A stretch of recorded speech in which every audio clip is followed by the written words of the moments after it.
Just a few basic things about Ramadan. It's the essence of the observance is the same across the world. The start and finish times differ. Um, Traditionally, this would always begin with the sighting of the new moon and end with the sighting of the next new moon. Um, a lot of countries now use calculation because moon sighting is sometimes too difficult.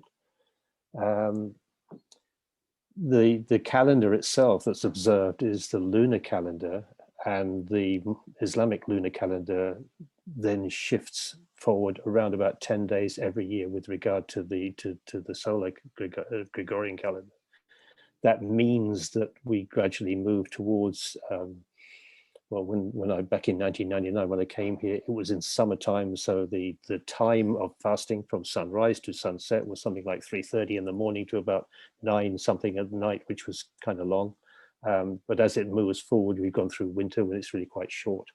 And I talked to somebody from the UK once who said that, yeah, actually in winter it feels like fast breaking. It's like sort of afternoon tea, you know, because you've really not had to go too long. But the month itself is special.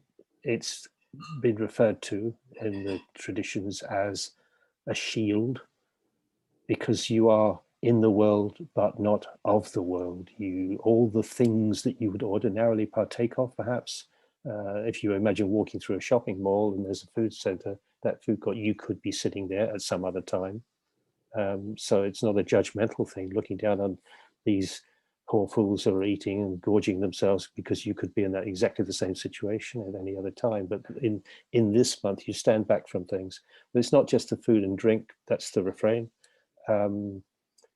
It's also very importantly, almost more importantly, that the thinking, the fasting of the eyes and the fasting of the ears, the refraining from looking and hearing. And if you get caught up in that, which it's easy to do, if you get caught up in those listening or hearing comments about other people which are judgmental, which people would not necessarily say to their face, then those are the things from which you should refrain and walk away from. I am not of that.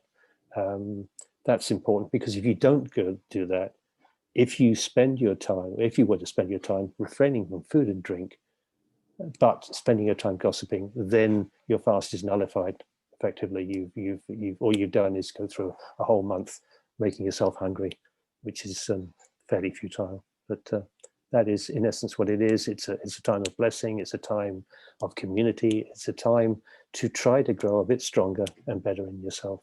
And when the month comes to an end, however long it might have seemed at the beginning, it's all too soon, and you pray for the chance for another one to try to better yourself. Perhaps that's something of the essence.